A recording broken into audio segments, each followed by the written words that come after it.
Hi there, guys. What's up? It's Lucas from the Talking Crap podcast here.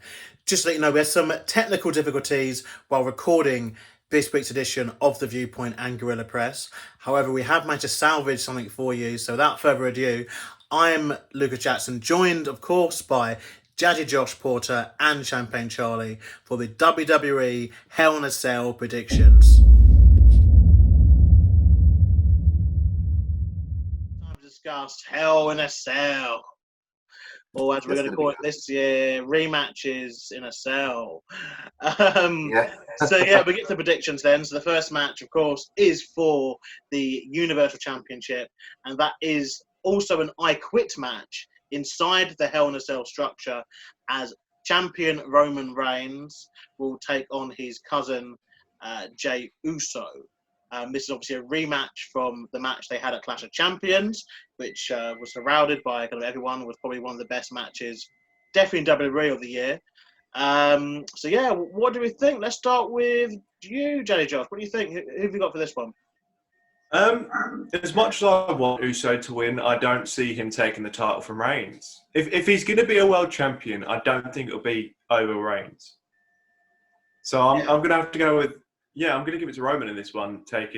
It's a match that's not been done before. Like, these stipulations have been done before, but not together. Yeah, I guess, the cell lends itself to other stipulations of being involved with it, because obviously the win condition is just pin or submit, basically. So it could theoretically have other stipulations inside it, which I don't know whether that's the way they're going to go down the next couple of years or so. Yeah, it is going to be a good match, I think. Good match. Yeah. I'd agree. So you picked Reigns. What about you, Champagne? I think, now, like I said, I think the whole mixing of the matches is very, very weird. But a great match last time. And even though the towel was thrown in, Jey Uso never gave in. And I think that's what's going to happen tonight. I don't think we'll hear the words "I quit." I just think it'll come to a point where Jey Uso will be completely knocked out and won't be able to say anything. So I think Reigns the win, but we won't hear "I quit." Oh, I've got this one down as a Reigns win. I think it'll be quite a lengthy match. I think as well, with obviously them not having the live crowd there, they were able to do some of the kind of more creative shots that they were doing last month, for instance. Like when obviously there's that really nice bit towards the end of the match where it was Reigns just basically telling him just give up, leave it. You've done what I'm gonna keep beating you up, and they're able to do those shots because obviously having no live audience to worry about. I'm going with Reigns for this one. I think it'd be a very good match though. Looking forward to it, and I think there is definitely maybe something here in the future for them mixing some of these match types together. So Reigns all round there. So the next up to discuss is the match for the WWE Championship. This is a traditional Hell in a Cell contest, so pinfall submissions, all that jazz, between champion Drew McIntyre and the challenger Randy Orton. This is the third match they've had in this series. Let's start with Champagne this time. Who have you got for this one? Once again, I'm the kind of person who thinks if you've had a championship one too many times, I'm kind of sick of seeing you. Like I said the same thing with John Cena, and now we're just getting Orton kind of constantly shoved down our throats. I don't want to see that happen, so I Drew McIntyre for the win. I feel it'd be quite something if he beats Orton 3 times in a row. Yeah, I mean, that is definitely a definitive, you are the guy now, Drew. There was one. Porter, I'm here from you, and I'll. It's difficult because obviously it's their third match, and Orton's lost twice already. Theoretically, Orton should then go on to win the third time.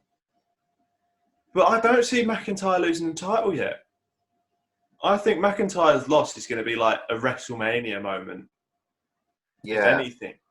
As much as I want to see... one of the bigger pay-per-views than Hell in a Cell. Yeah, as much as... What do they call it? The Big Four? Like the Big Four, that kind of thing? So. Yeah. But Survivor Series. As much as I want... Maybe Survivor Series will be the downfall of McIntyre, but as much as I want to see Orton take the title and have another title run before he retires, I don't think it's going to be over McIntyre. I think you can say that, but I mean, Orton, he's in like really good nick. He wrestles a very safe style. He always is. Let's be honest. He's not retiring anytime soon. He is going to be there. He's going to be wrestling a main event for the next five years, like minimum. He will stop if he wants to stop doing it. But I don't think that he's going to get the world title from McIntyre after losing twice already. I don't think this is it. I think he's going to lose to McIntyre again, and then he's going to take a title from someone else, and probably beat McIntyre somewhere else down the road in a non-title match. Well, yeah, I mean, they seem to be all in on McIntyre. I don't know. Not that Orton is obviously... I don't think he's a dickhead in the sense of like, he's like, oh, well, I care about who pins me, all that kind of stuff. But I do think business needs to be done here. And I don't know, I think they're going to go with Orton. I think if Drew was able to beat him 3 times in a row, it's a massive thing for Drew. It'd be a big thing, yeah. And there's obviously the Fiend on Raw at the moment. It's obviously feud with Drew should he win. And obviously there's AJ. There's Jeff for Orton on the other side of things. Miz and Morrison kind of flip-flop, don't they? And if they do have the briefcase move over to Raw, Well, speaking of who, we forgot about the briefcase, didn't we? We get to, well, at the moment it's not relevant, but we can discuss probably we'll talk about that another time. But yeah, here's my last theory about it. I've got one short theory. Keith Lee has beaten Orton. Yeah.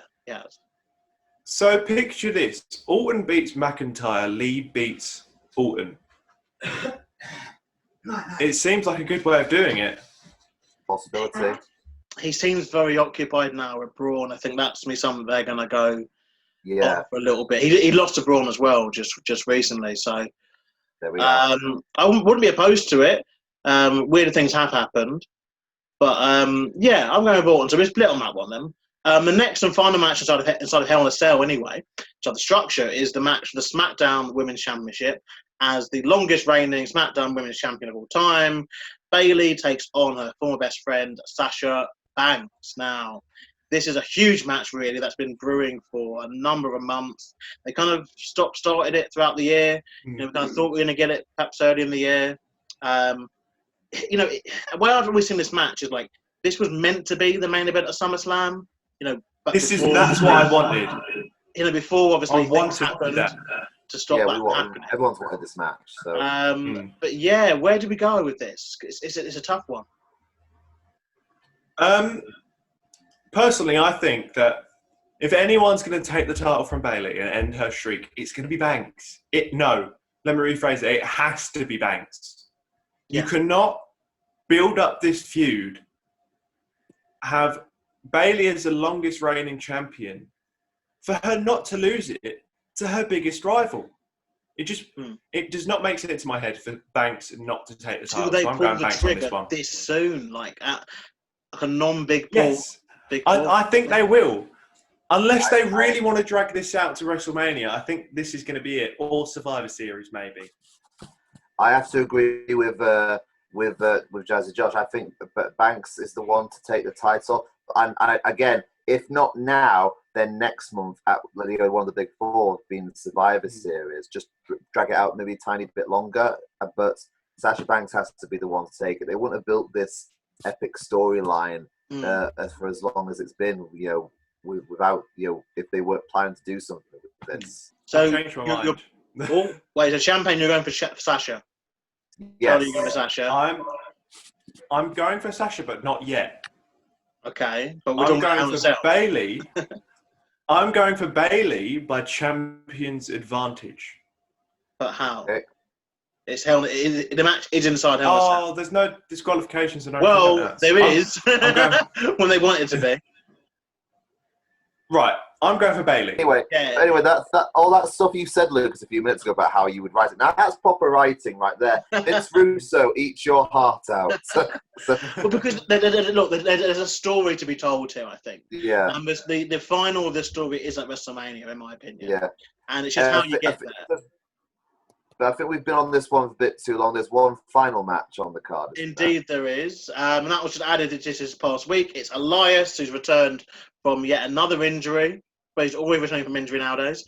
Taking on Jeff Hardy. This stems back from the SmackDown, the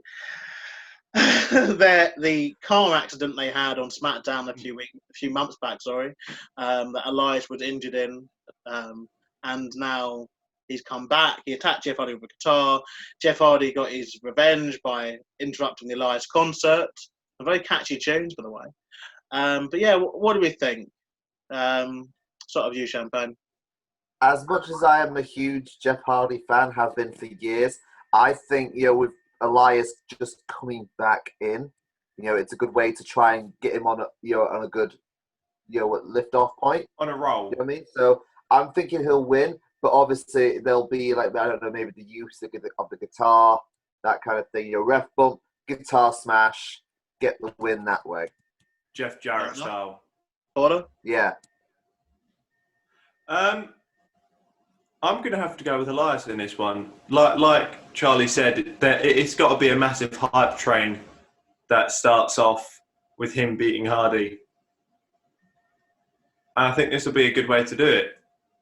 Well, he's got the album out next Monday. Yeah, exactly. So. Yeah, I think Elias too. Then I think Elias too. It won't be clean though, and they'll probably have a rematch from Raw where Jeff will win. Yeah, so that's why I think that guitar will come in handy. So. Yeah, the guitar will come in handy, but they'll have some sort of match. They might have something like a guitar on a ladder match, something like ladder match with guitar at the top. Please, not something on a pole match, that kind of thing. But it'll be on a pole match. No, I reckon Elias is going to come out with like a custom guitar with like Jeff Hardy's face paint or something. See, that would be kind of cool because that would be kind of cool. Yeah. That'd be kind of Rick Rude style, yeah. But that's what we think then. That's our predictions locked in. Obviously, we haven't been able to do a fuller review of it because a few predictions for because we've got nothing. Yeah, but anyway, until next time then, I've been Lucas Jackson, joined by Chaplain Charlie and Jazzy Josh. We shall see you very, very soon. Take care, guys. Don't forget to like, share, and subscribe. Bye. Take it easy.